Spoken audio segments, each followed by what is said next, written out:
Hello everybody, I'm Sharpened Blade, and today I have, it's not an unboxing because I didn't, I've unboxed this a few days ago and I've been carrying it for a while. So this is not an unboxing, but this could be a recreation, although I'm not going to unbox it again because it's kind of it's not the greatest unboxing experience, you know, for what it is. But anyways, I'll get it. Enough of that. Let's just get into it. So this is a Shiro. Very excited to have one of these in my collection. This knife in particular, now, kind of throws me off a little bit here. It's the HatiOn Zero. Now I don't know if it's pronounced Haitian or not. The O in Haitian is larger. It's an uppercase O, so I don't know if that means it's pronounced a different way. But I'm just going to say HatiOn Zero, and I probably will just call it Shiro. This Shiro, because I'm probably not going to get another Shiro, not because I don't like the knife, but just because I can't afford to get more of these. This was a trade. I traded a couple knives for this. I don't know why I'm holding this. It's just an empty box, but I traded a couple knives for this. I can't see me, well, anytime soon. I'll probably buy more later on, but that's getting into a topic for a video I want to make later on. But for right now, this is going to be it for me for Shiros. But yeah, as far as the unboxing goes, it's just a little box. And then just a little slide out thing like this. So, you know, not the fanciest. Here's the. I'll have to zoom in just a second here. There we go. Info on that. But anyways, the box is so small that you can't even fit the certificate of authenticity in there. So, you know, that's a little bit of an oversight, I think. Is it going to focus? My word, come on. What are you focusing on? There we go. A little bit of an oversight on their behalf, but whatever. It's too big for the box, but the most important thing is that there's a knife in there. And there is. It's this knife here.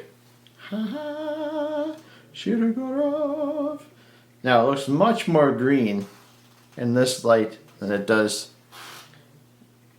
99% of the time. For the most part, it just looks like a black carbon fiber. But when you get it in the right light, it picks up that green in it, and it looks not super green, but it definitely looks green. It's got that carbon fiber on both sides. So, I'm not a huge fan of green. However, like I say, it rarely shows up. It's just certain lights. I've got a light right here, so that's what kind of makes it show up more. It really doesn't show up that much any other time I've looked at it. It's really nice carbon fiber. It's got a nice milling pattern in it. I'll zoom in again.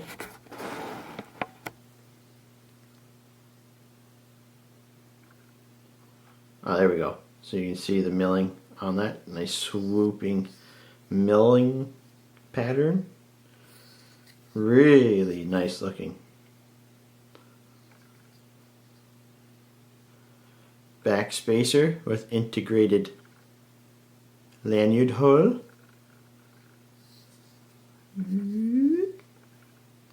And I must say, well, it is a little off center. I must say that. It doesn't look off center in the camera, but it is slightly, just slightly off center. Not that bad in any way. It doesn't really bother me, but it is slightly, tiny bit off center. But that doesn't matter. What matters is the action. The action. Oh, I cut myself on this knife more than any other knife in my collection. Oh man.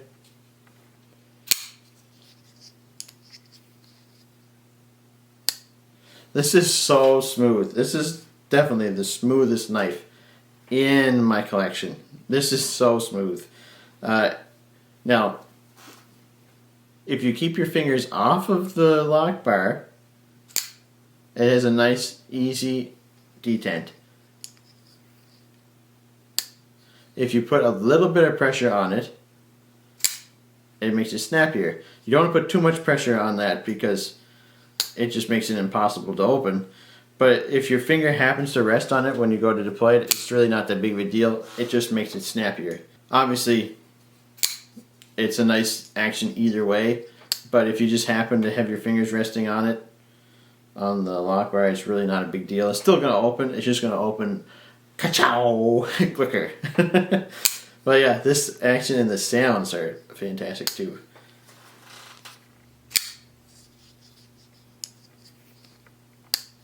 It's so nice.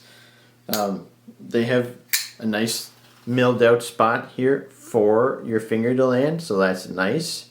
Always appreciated when a knife does that.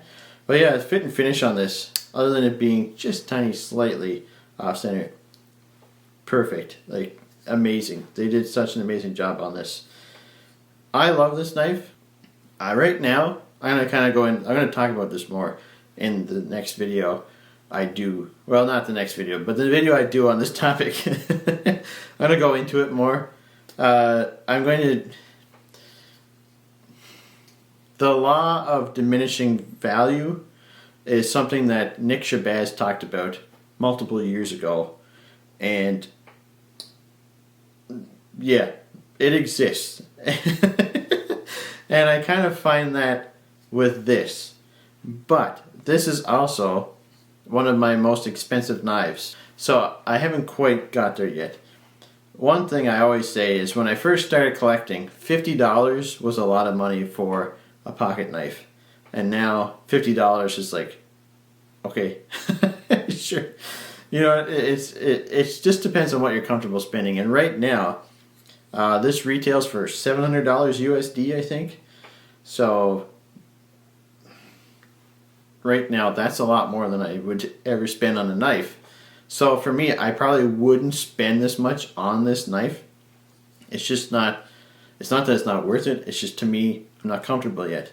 So it's kind of an interesting way to look at this. I wouldn't buy one now, but I probably would in the future once I get used to spending more money on knives.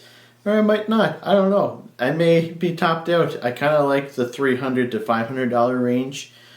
Closer to the $300 for sure, but there's some $400 knives that are nice. But anyways, again, getting into that topic. However, this, it didn't cost directly $700. I traded a couple knives for it. But anyways, it's just, I don't know, it's kind of tricky. So I kind of have to look at it a different way. And I don't think I'm going to do a review on this because I couldn't do this justice. I don't really have much to compare it to. What I would compare it to in my collection, other knives that I've experienced, are way cheaper than this. And I don't think I could do this justice. I may do a more in-depth overview on it, but it's not going to be review. I feel like I'm inadequately suited for this knife as far as the review goes. But I'll talk about it and see what I like. I do really enjoy carrying this. I thought I'd be afraid to carry this, but actually I don't care. I carry it and I use it. I don't use my knives hard, but I do carry it and use it. I don't baby this knife. I just use it. And it's not super fidgety, but it is really satisfying to flip this open and to close it. It's so smooth. But anyway, yeah, just so I'm not like going on like a nincompoop for over 10 minutes. I'm really impressed with it. It's a really nice knife. I can see why people like Shiro so much. I'm extremely glad to finally have one in the collection. I don't know. I may trade it at some point, but I don't, like I say, I can't see me getting another Shiro anytime soon. So I think I'll just keep it forever. Maybe. But anyways, thanks so much for watching. Take care.